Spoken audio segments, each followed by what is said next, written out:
2 ദിവസം മുന്നേ ഞാനൊരു സ്ഥലത്ത് ഇംഗ്ലീഷ് ക്ലാസ് എടുത്ത് വന്നപ്പോൾ ഒരു കുട്ടി എൻ്റെ അടുത്ത് വന്ന് പറഞ്ഞു, സാറേ യു സ്ലേഡ് ദ പ്രസൻറ്റേഷൻ. സാറിൻ്റെ പ്രസൻറ്റേഷൻ ഉണ്ടല്ലോ, യു സ്ലേഡ്, തൊലച്ചു, നശിപ്പിച്ചു, പണ്ടാ തുടങ്ങി എന്നൊക്കെയാണ് ഞാൻ വിചാരിച്ചത്.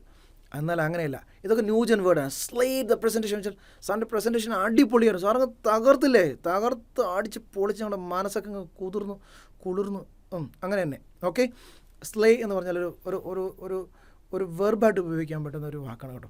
അപ്പോൾ നിങ്ങൾക്ക് ഉപയോഗിക്കാം സ്ലേ. ലുക്ക് അറ്റ് ഹർ, അവളെ നോക്ക്, അടിപൊളി, she's slaying in that outfit. അവളുടെ ആ ഡ്രസ്സിൽ കാണുമ്പോൾ അവളൊരു ഗംഭീരം, കാണാൻ അടിപൊളി, കാട്ടച്ച. വേണ്ട, നമ്മൾ നല്ല കാര്യങ്ങളൊക്കെ പഠിക്കുകയല്ലേ, അപ്പോൾ നന്നായിട്ട് പഠിക്കാം. ഇംഗ്ലീഷൊക്കെ നിങ്ങൾ നന്നായിട്ട് പഠിക്കണം. ഇങ്ങനെയുള്ള ന്യൂജൻ ഇംഗ്ലീഷ് വാക്കൊക്കെ പഠിച്ച് നിങ്ങൾ മിടുക്കന്മാരാവണം. ഓക്കെ, അതിനുവേണ്ടി എന്താണെന്ന് വെച്ചാൽ നിരന്തരമായി എൻ്റെ വീഡിയോസൊക്കെ ഫോളോ ചെയ്യുക. ഫോളോ മൈ ലീഡ്സ് ആൻഡ് ഇംഗ്ലീഷൊക്കെ എന്ത് ചെയ്യുക, ഗ്രേറ്റ് ആക്കണം. അങ്ങനെയല്ലേ? പോയി പഠിക്കുക, സമയം കളയണ്ട. ഇംഗ്ലീഷൊക്കെ പഠിച്ച് നിങ്ങൾ മിടുക്കന്മാരാവണം.